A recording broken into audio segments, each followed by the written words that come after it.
मित्राणि नमो नमः।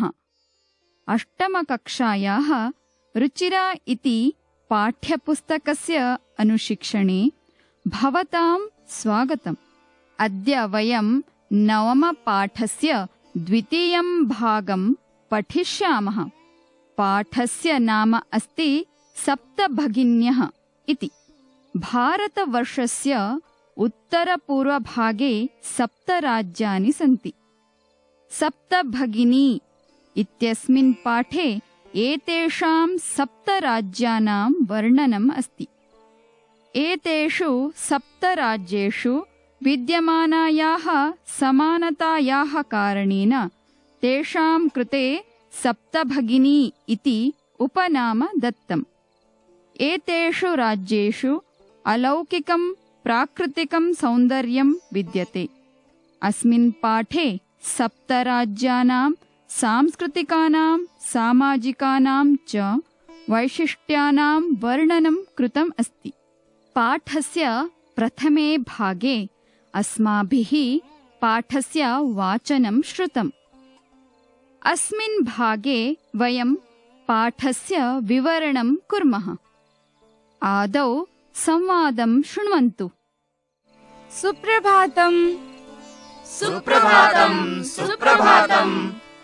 भवतु, अद्य किं पठनीयम्? वयं सर्वे स्वदेशस्य राज्यानां विषये ज्ञातुमिच्छामः। आदौ वाक्यानां शब्दार्थान् पश्यन्तु। अध्यापिका इत्यत्र अध्यापिका इति आकारान्तस्त्रीलिङ्गशब्दः प्रथमा विभक्तिः एकवचनम् अस्ति। शिक्षिका इत्यर्थः। सुप्रभातम् इति अव्ययपदम्। शुभप्रातः इत्यर्थः। छात्राः इत्यत्र छात्र इति अकारान्तपुल्लिङ्गशब्दः प्रथमा विभक्तिः बहुवचनम् अस्ति। विद्यार्थिनः इत्यर्थः। भवतु इत्यत्र भूधातुः लोट् लकारः प्रथमपुरुषः एकवचनम् अस्ति। अस्तु इत्यर्थः। अच्छा इति हिन्द्यर्थः।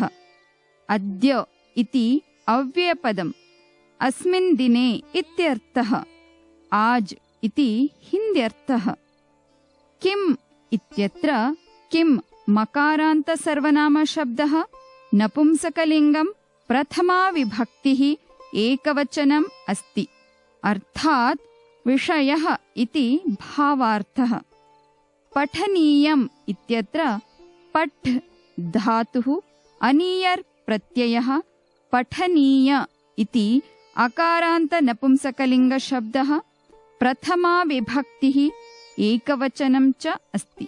अर्थात् अध्ययनं कर्तव्यम् इत्यर्थः। वयम् इत्यत्र अस्मद् इति दकारान्तसर्वनामशब्दः प्रथमा विभक्तिः बहुवचनम् अस्ति। अर्थात् छात्राः। सर्वे इत्यत्र सर्व इति अकारान्तसर्वनामशब्दः पुल्लिङ्गं प्रथमा विभक्तिः बहुवचनम् अस्ति। अर्थात् सभी इति हिन्द्यर्थः। स्वदेशस्य इत्यत्र स्वदेश इति अकारान्तपुल्लिङ्गशब्दः षष्ठी विभक्तिः एकवचनम् अस्ति। स्वकीयराष्ट्रस्य इत्यर्थः। राज्यानाम् इत्यत्र राज्य इति अकारान्तनपुंसकलिङ्गशब्दः षष्ठी विभक्तिः बहुवचनम् अस्ति। प्रदेशानाम् इत्यर्थः। विषये इत्यत्र विषय इति अकारान्तपुल्लिङ्गशब्दः सप्तमी विभक्तिः एकवचनम् अस्ति। अर्थात् सम्बन्धे। ज्ञातुम् इत्यत्र ज्ञा धातुः तुमुन् प्रत्ययः अस्ति। एतत् अव्ययपदं वर्तते। अर्थात् ज्ञानार्थम्। इच्छामः इत्यत्र इष् धातुः लट् लकारः उत्तमपुरुषः बहुवचनम् अस्ति। वाञ्छामः इत्यर्थः। इदानीं वाक्यानां भावं जानीमः। भाव अवबोधनं। शिक्षिका किं वदति? शिक्षिका सुप्रभातम् इति वदति। छात्राः किं वदन्ति? सुप्रभातम् सुप्रभातम् इति छात्राः वदन्ति। शिक्षिका छात्रान् किं पृच्छति? भवतु अद्य किं पठनीयम् इति अध्यापिका पृच्छति। इच्छामः अर्थात् वाञ्छामः। के इच्छन्ति? छात्राः इच्छन्ति। छात्राः किं वदन्ति? वयं सर्वे स्वदेशस्य राज्यानां विषये ज्ञातुमिच्छामः इति छात्राः वदन्ति। वाक्ये वयम् इति पदं केषां कृते प्रयुक्तम्? वाक्ये वयम् इति पदं छात्राणां कृते प्रयुक्तम्। छात्राः किम् इच्छन्ति? छात्राः ज्ञातुम् इच्छन्ति। छात्राः केषां विषये ज्ञातुम् इच्छन्ति? छात्राः राज्यानां विषये ज्ञातुम् इच्छन्ति। छात्राः कस्य राज्यानां विषये ज्ञातुम् इच्छन्ति? छात्राः स्वदेशस्य राज्यानां विषये ज्ञातुम् इच्छन्ति। के छात्राः स्वदेशस्य राज्यानां विषये ज्ञातुम् इच्छन्ति? सर्वे छात्राः स्वदेशस्य राज्यानां विषये ज्ञातुम् इच्छन्ति। छात्राः शिक्षिकां वदन्ति यत् वयं छात्राः भारतस्य प्रदेशानां विषये ज्ञातुम् अतीव उत्सुकाः स्मः। इदानीं शिक्षिका किं वदति इति अधुना पश्यामः। शोभनं। वदत, अस्माकं देशे कति राज्यानि सन्ति? 24 महोदय। नहि महाभागे, 25 राज्यानि सन्ति। अन्यः कोऽपि? अधुना अस्य वाक्यस्य शब्दार्थान् पश्यामः। शोभनम् इत्यत्र शोभन इति अकारान्तनपुंसकलिङ्गशब्दः प्रथमा विभक्तिः एकवचनम् अस्ति। सम्यक् अथवा उत्तमम् इत्यर्थः। वदत इत्यत्र वद् धातुः लोट् लकारः मध्यमपुरुषः बहुवचनम् अस्ति। कथयत इत्यर्थः। बोलो इति हिन्द्यर्थः। अस्माकम् इत्यत्र अस्मद् इति दकारान्तसर्वनामशब्दः षष्ठी विभक्तिः बहुवचनम् अस्ति। अर्थात् भारतीयानां। देशे इत्यत्र देश इति अकारान्तपुल्लिङ्गशब्दः सप्तमी विभक्तिः एकवचनम् अस्ति। राष्ट्रे इत्यर्थः। अर्थात् भारते। कति इत्यत्र कति इति इकारान्तसङ्ख्यावाची शब्दः प्रथमा विभक्तिः नित्यबहुवचनम् अस्ति। कति संख्यकाः इति भावार्थः। सन्ति इत्यत्र अस् धातुः लट् लकारः प्रथमपुरुषः बहुवचनम् अस्ति। वर्तन्ते इत्यर्थः। 24 इत्यत्र 24 इति इकारान्तसङ्ख्यावाचक स्त्रीलिङ्गशब्दः प्रथमा विभक्तिः एकवचनम् अस्ति। अर्थात् 24 इति हिन्द्यर्थः। महोदये इत्यत्र महोदया इति आकारान्तस्त्रीलिङ्गशब्दः सम्बोधने प्रथमा विभक्तिः एकवचनम् अस्ति। अर्थात् महाभागे अथवा हे अध्यापिके। नहि इति निषेधार्थबोधकम् अव्ययपदम् अस्ति। न इत्यर्थः। महाभागे इत्यत्र महाभागा इति आकारान्तस्त्रीलिङ्गशब्दः सम्बोधने प्रथमा विभक्तिः एकवचनम् अस्ति। अर्थात् महोदये अथवा अध्यापिके। पञ्चविंशतिः इत्यत्र पञ्चविंशति इति इकारान्तसङ्ख्यावाचक स्त्रीलिङ्गशब्दः प्रथमा विभक्तिः एकवचनम् अस्ति। अर्थात् 25 इति हिन्द्यर्थः।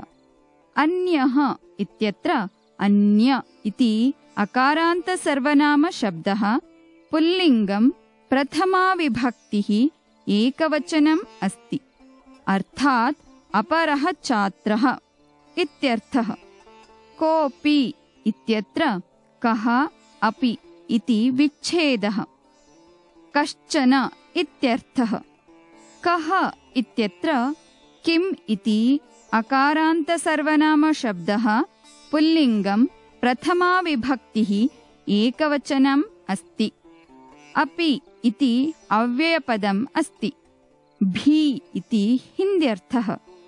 इदानीं वाक्यानां भावं जानीमः। सन्ति अर्थात् वर्तन्ते इति। कानि सन्ति? राज्यानि सन्ति। राज्यानि कुत्र सन्ति? देशे राज्यानि सन्ति। केषां देशे राज्यानि सन्ति? अस्माकं देशे राज्यानि सन्ति। अस्माकं देशे कति राज्यानि सन्ति इति वाक्यं कं प्रति वदति? अस्माकं देशे कति राज्यानि सन्ति इति वाक्यम् अध्यापिका छात्रान् प्रति वदति।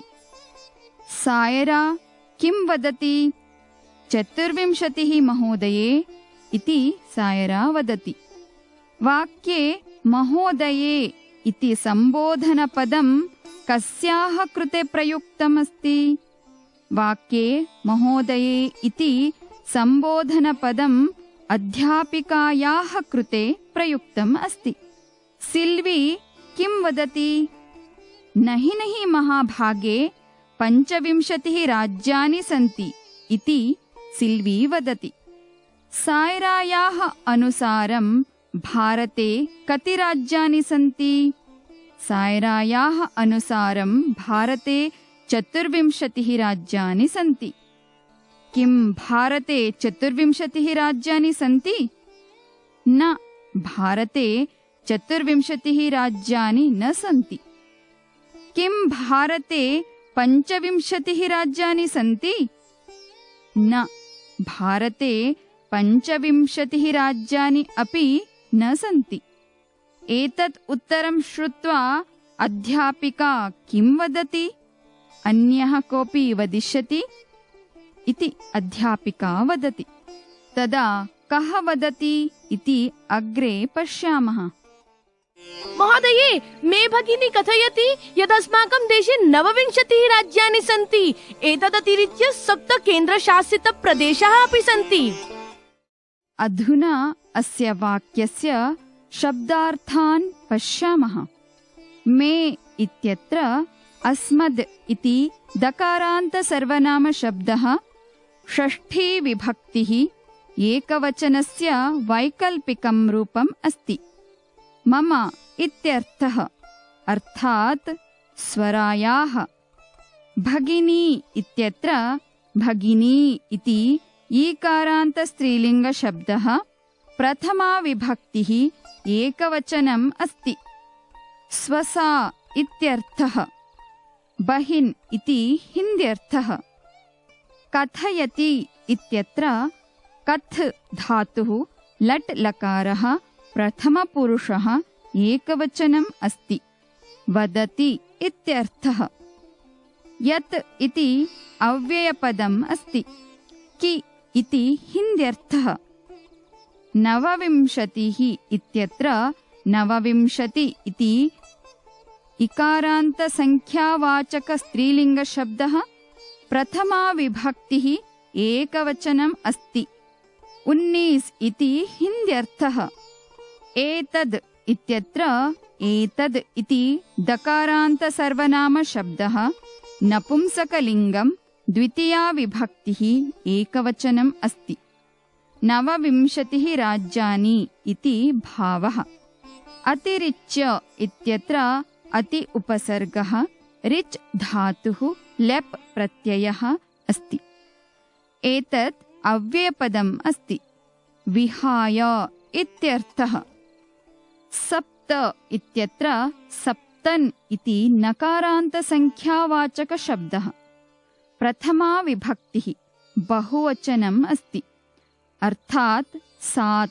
केन्द्रशासितप्रदेशाः इत्यत्र केन्द्रशासितप्रदेश इति अकारान्तपुल्लिङ्गशब्दः। प्रथमा विभक्तिः बहुवचनम् अस्ति। केन्द्रशासितानि राज्यानि इत्यर्थः। अपि इति अव्ययपदम् अस्ति। भी इति हिन्द्यर्थः। इदानीम् अस्य वाक्यस्य भावम् अवगच्छामः। कथयति अर्थात् वदति। का कथयति? भगिनी कथयति। कस्याः भगिनी कथयति? मे भगिनी कथयति। वाक्ये मे इति पदं कस्याः कृते प्रयुक्तम्? वाक्ये मे इति पदं स्वरायाः कृते प्रयुक्तम्। स्वरायाः भगिनी किं कथयति? अस्माकं देशे 29 राज्यानि सन्ति इति स्वरायाः भगिनी कथयति। सन्ति अर्थात् वर्तन्ते इति। कानि सन्ति? राज्यानि सन्ति। कति राज्यानि सन्ति? 29 राज्यानि सन्ति। 29 राज्यानि कुत्र सन्ति? देशे 29 राज्यानि सन्ति। केषां देशे 29 राज्यानि सन्ति? अस्माकं देशे 29 राज्यानि सन्ति। अस्माकं देशे इतोपि के सन्ति? अस्माकं देशे केन्द्रशासितप्रदेशाः सन्ति। कानि अतिरिच्य केन्द्रशासितप्रदेशाः सन्ति?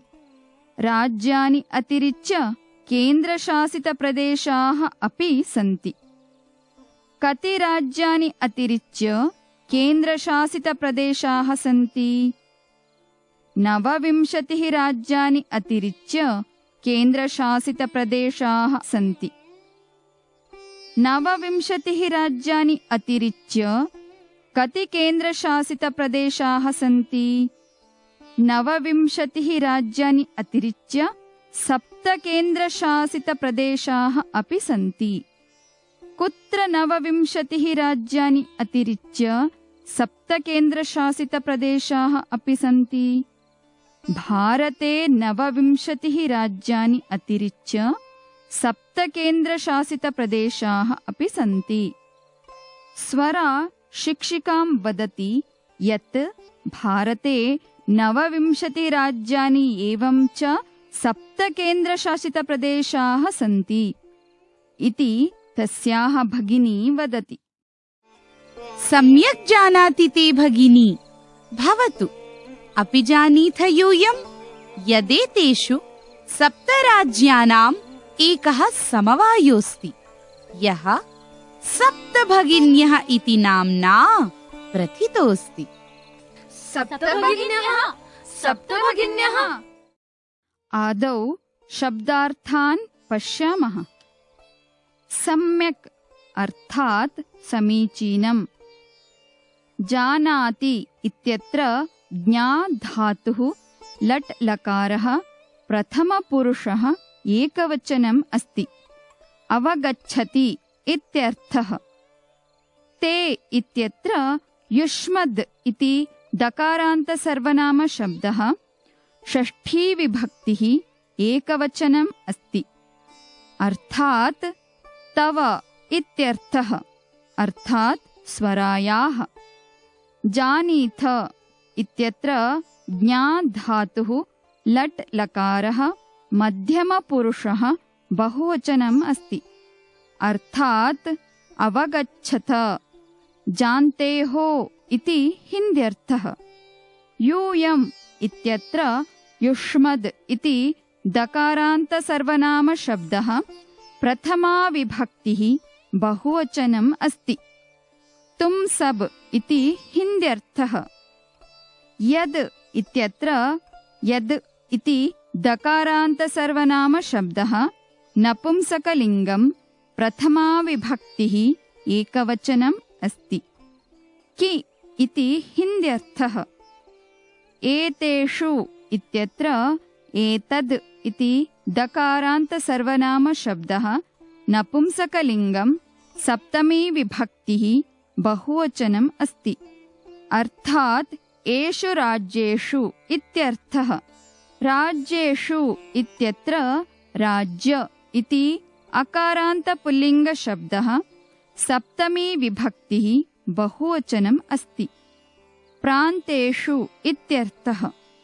सप्तराज्यानाम् इत्यत्र सप्तराज्य इति अकारान्तपुल्लिङ्गशब्दः षष्ठी विभक्तिः बहुवचनम् अस्ति।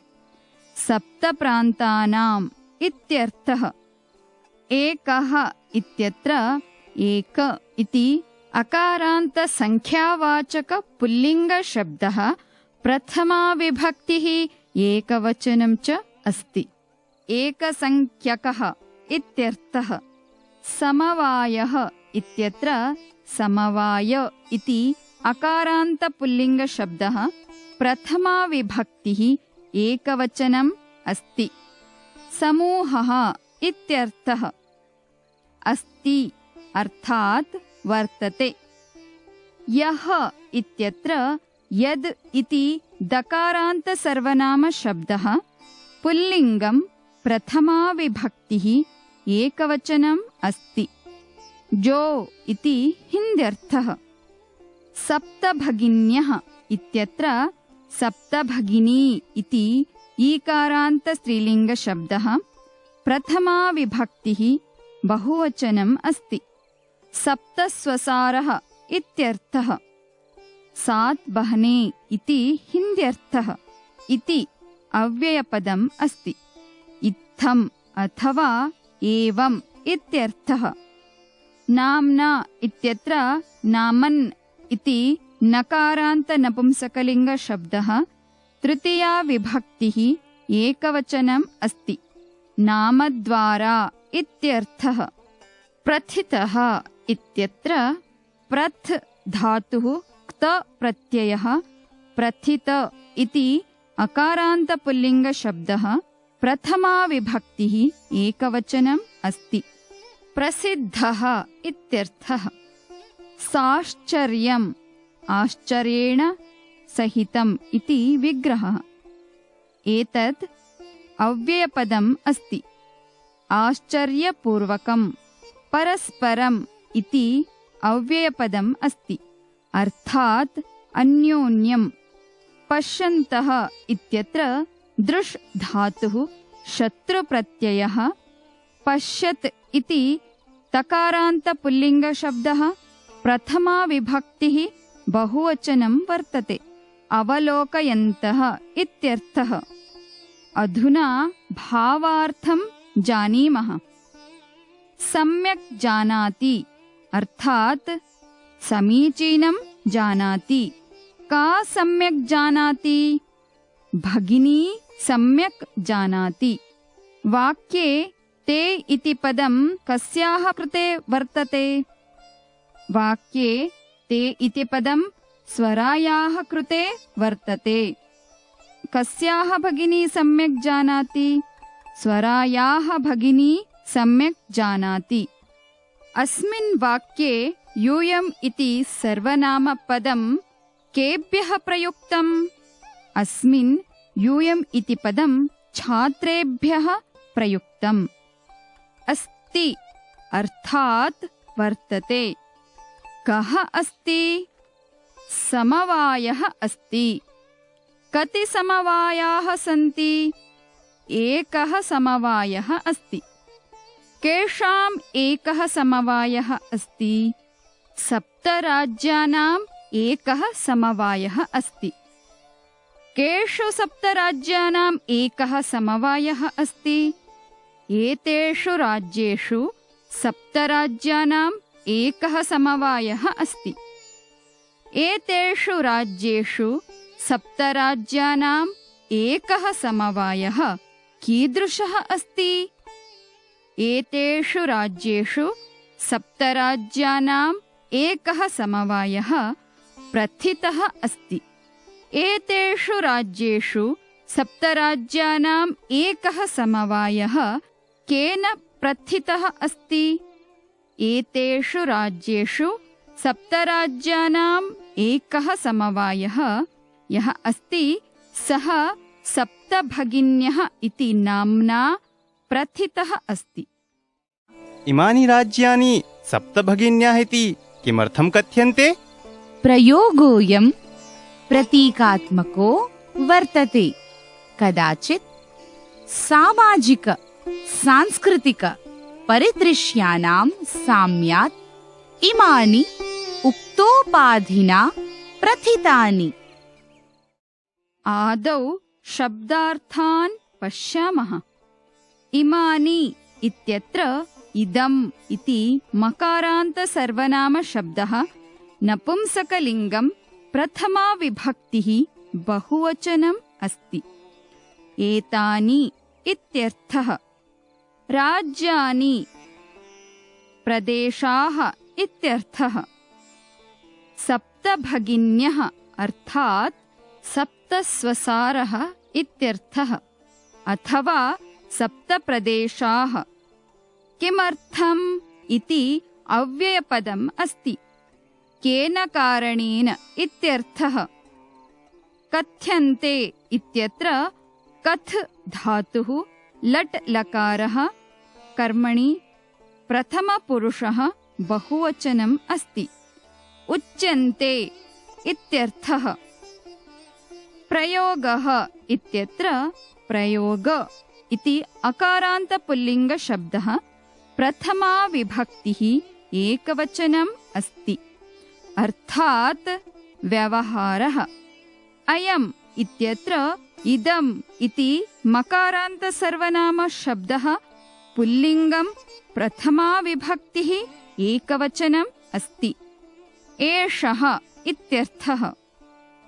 प्रतीकात्मकः इत्यत्र प्रतीकात्मक इति अकारान्तपुल्लिङ्गशब्दः प्रथमा विभक्तिः एकवचनम् अस्ति अर्थात् चिह्नात्मकः। वर्तते इत्यत्र वृत् धातुः लट् लकारः प्रथमपुरुषः एकवचनम् अस्ति। अस्ति इत्यर्थः। कदाचित् इति अव्ययपदम् अस्ति अर्थात् संभवतः।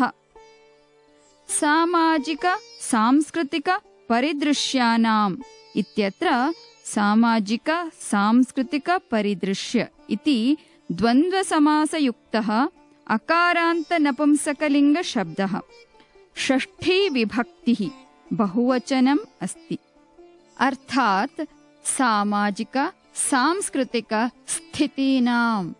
साम्याद् इत्यत्र साम्य इति अकारान्तनपुंसकलिङ्गशब्दः पञ्चमी विभक्तिः एकवचनम् अस्ति अर्थात् समानतायाः अथवा सादृश्यात् इत्यर्थः। इमानि इत्यत्र इदम् इति मकारान्तसर्वनामशब्दः नपुंसकलिङ्गं प्रथमा विभक्तिः बहुवचनम् अस्ति अर्थात् एतानि राज्यानि। उक्तोपाधिना इत्यत्र उक्त उपाधिना इति विच्छेदः। अत्र उक्तोपाधि इति इकारान्तपुल्लिङ्गशब्दः तृतीया विभक्तिः एकवचनम् अस्ति कथितनाम्ना इत्यर्थः। प्रथितानि इत्यत्र प्रथित इति अकारान्तनपुंसकलिङ्गशब्दः प्रथमा विभक्तिः बहुवचनम् अस्ति। प्रसिद्धानि इत्यर्थः। अधुना वाक्यस्य भावार्थं पश्यामः। कथ्यन्ते अर्थात उच्यन्ते। काः कथ्यन्ते? सप्तभगिन्यः कथ्यन्ते। कानि सप्तभगिन्यः कथ्यन्ते?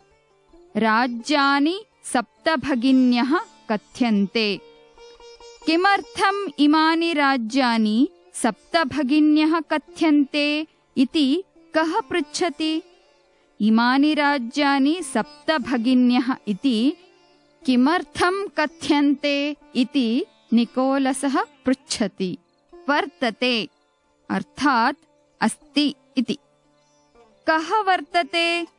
प्रयोगः वर्तते। अयं कीदृशः प्रयोगः वर्तते? अयं प्रतीकात्मकः प्रयोगः वर्तते। प्रथितानि अर्थात् प्रसिद्धानि। केन प्रथितानि? उक्त उपाधिना प्रथितानि। कानि उक्त उपाधिना प्रथितानि? इमानि राज्यानि उक्त उपाधिना प्रथितानि।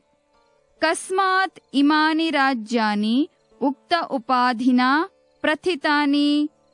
साम्यात् इमानि राज्यानि उक्त उपाधिना प्रथितानि। केषां साम्यात् इमानि राज्यानि उक्त उपाधिना प्रथितानि? कदाचित् सामाजिक सांस्कृतिक परिदृश्यानां साम्यात् इमानि राज्यानि उक्तोपाधिना प्रथितानि। अग्रे समीक्षा वदति यत् कौतूहलं मे न खलु शान्तिं गच्छति। श्रावयतु तावत् यत् कानि तानि राज्यानि। अधुना अस्य वाक्यस्य शब्दार्थान् पश्यामः। कौतूहलम् इत्यत्र कौतूहल इति अकारान्त नपुंसकलिङ्गशब्दः प्रथमा विभक्तिः एकवचनम् अस्ति। जिज्ञासा इत्यर्थः। खलु इति निश्चयार्थबोधकम् अव्ययपदम् अस्ति। एव इत्यर्थः।